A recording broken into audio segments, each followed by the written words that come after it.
never been his favourite occasions. He feels their proliferation puts the capital's clubs at a disadvantage.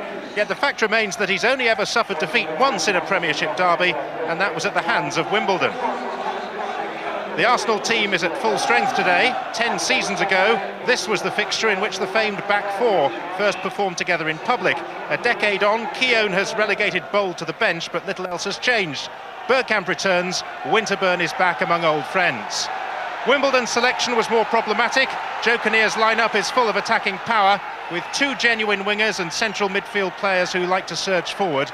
Carl Liebern is preferred to Okoku as partner for Marcus Gale.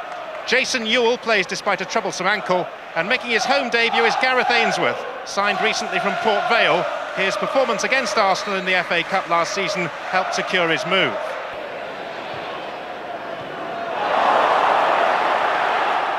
This is Vieira. Now there could be a fault in Wimbledon's backline, but Vieira has pulled up with what may well be a hamstring injury, which, with a vital European Champions League game against Lens coming up 4 days hence, is not good news. Here's Hughes at the other end.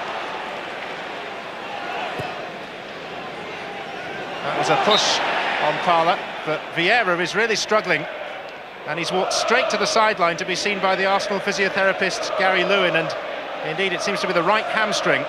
Purely in terms of the home team's efforts, their first decent opportunity. Delightfully delivered, and the header had Seaman beaten but was just 6 inches too high. Robbie Earle was the last Wimbledon player to score a winning goal against Arsenal here 6 years ago. Had ankle problems, but it seems to be slightly higher up that is causing concern. It's a calf muscle injury that Dennis Bergkamp has got. And it seems unlikely that he'll be able to continue.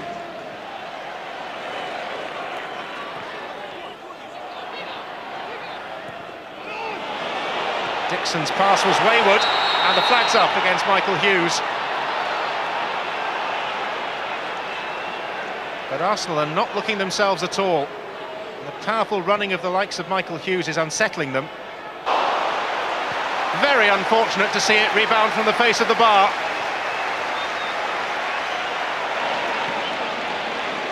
Because the goalkeeper was nowhere near it. Had time to size it up, and left-footed with curl. His goals tend to be few and far between, but are generally worth waiting for.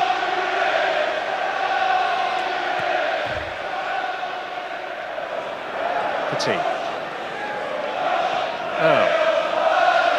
Ainsworth. Gale. There was a lucky bounce in there in Wimbledon's favour. Oh. Ainsworth. Out of play for a corner.